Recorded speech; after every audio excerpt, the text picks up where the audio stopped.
Muy buenas noches. Esta es la actividad individual de la asignatura Énfasis 3, Evaluación del Aprendizaje de la estudiante Cindy Milena Emery Acosta, presentado a la doctora María Eugenia Córdoba dentro del Máster Universitario en TIC para la Educación de la Universidad de Investigación y Desarrollo UDI. Dentro del proceso de reflexión sobre la evaluación del docente de aula para esta actividad, se proponen dos casos. El primer caso es el caso de Lucía, una docente muy rigurosa que cada viernes, terminando la semana, lleva a cabo un pequeño examen a sus estudiantes y guarda el registro de sus resultados.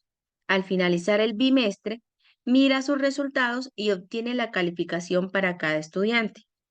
Entonces, se nos presentan tres cuestiones para el análisis de este caso. Entonces, ¿cuáles son las evidencias de aprendizaje que recoge Lucía?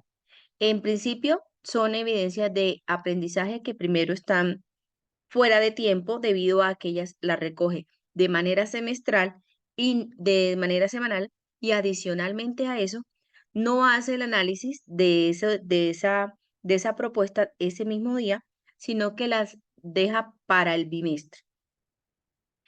Solamente tiene pruebas escritas, lo que quiere decir o que demuestra en la mayoría de los casos de que no está haciendo un análisis integrador de los avances de los estudiantes en la parte de los desempeños. Lo otro, pues, no está demostrando que tiene en cuenta la parte del saber hacer y del saber ser del estudiante, puesto que está solamente haciendo una prueba escrita. Segunda pregunta. ¿Considera que la evidencia que recoge Lucía es suficiente para determinar el aprendizaje en sus estudiantes? Mi percepción es que no es suficiente debido a que el carácter de la recolección de sus evidencias no es integrador, no hay fomento del análisis debido pues a que no está haciendo, no está revisando, no está analizando sus datos de manera suficiente y pertinente, y creo que no insta a mejorar los procesos de aprendizaje. Entonces creo que la evidencia es insuficiente para revisar los procesos de enseñanza. Tercera pregunta. ¿Qué le recomendaría a Lucía para mejorar su práctica evaluativa? Yo lo primero que le recomendaría a esa docente sería revisar para tener en cuenta procesos y estrategias dentro de la evaluación y utilizar diferentes tipos de evaluación de manera que pueda acercar los procesos evaluativos a los estudiantes. Y creo que otro es importante es el proceso de retroalimentación. Debido a que no se enuncia dentro del caso, la docente no está retroalimentando a los estudiantes y esto produce muchas veces en los estudiantes sensaciones de frustración y de apatía hacia los procesos educativos, puesto que no sabe si las prácticas que está asumiendo o los contenidos que está avanzando están bien o mal, según su caso. El segundo caso que se nos propone para el análisis y la reflexión es el caso de Mario. Mario usa múltiples fuentes de información para evaluar el aprendizaje de sus estudiantes. En ocasiones recoge evidencia mediante conversaciones informales, recoge los cuadernos esporádicamente, pide a los estudiantes que creen obras de teatro a partir de lo aprendido, les plantea proyectos para que apliquen su comprensión sobre los temas vistos en clase, usa rúbricas y lleva un portafolio de anotaciones. Estas evaluaciones le ayudan a saber qué tipo de actividades de refuerzo debe enviar a sus estudiantes, considerando que los planes de aula ya están escritos para todo el año y es importante que los estudiantes se pongan al día.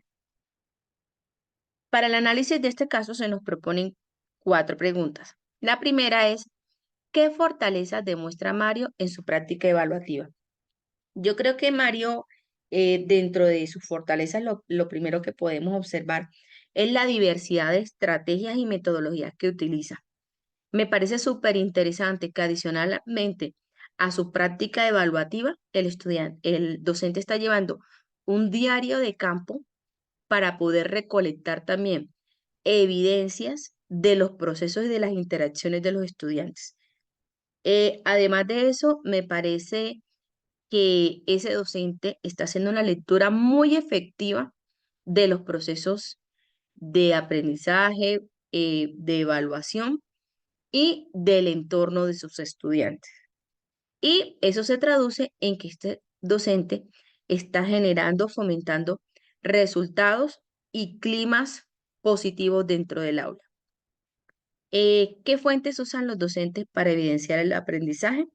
Entonces, pues los docentes, atendiendo a los lineamientos que se dan dentro de los documentos de referencia, atienden directamente a registrar las evidencias o obtener sus evidencias dentro de dentro de las tres dimensiones, dentro de la dimensión del saber hacer y del ser, que para el caso nuestro particular se llaman dimensiones cognitivas, praxeológicas y axiológicas.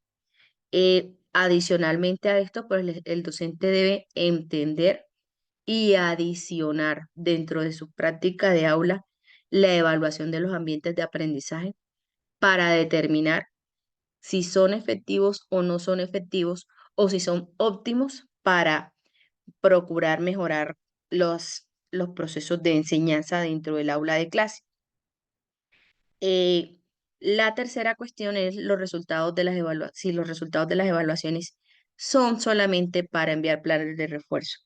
Yo creo que no deben atender solamente a los planes de refuerzo, sino que también esos resultados deben ser nuestros insumos para entender si los procesos dentro de mi clase o para que el seguimiento de los procesos de mi clase sean más efectivos y adicional a eso, para poder avanzar y adaptar los ritmos de aprendizaje de los estudiantes con los cuales yo definitivamente no estoy obteniendo los resultados que yo espero o que los criterios de evaluación me están sugiriendo. Dentro de la cuarta pregunta tenemos qué resultados pueden obtenerse a partir de los datos obtenidos.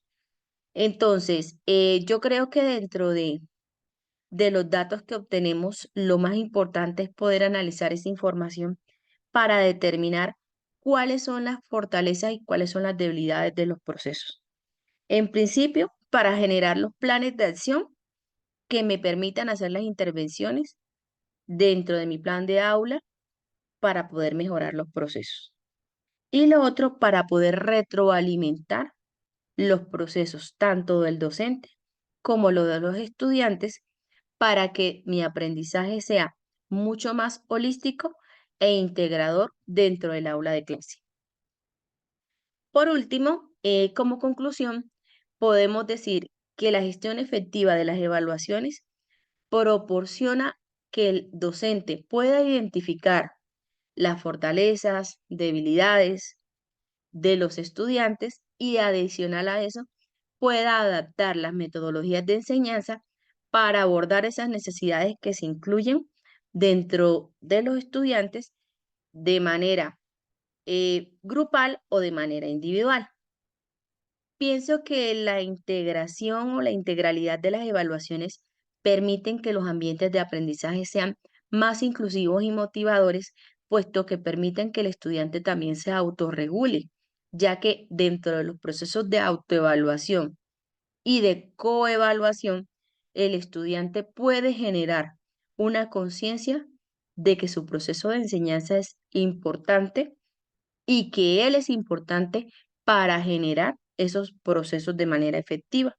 Entonces creo que ese buen clima dentro de la evaluación permitirá mejorar el clima de aula dentro de los espacios de clase.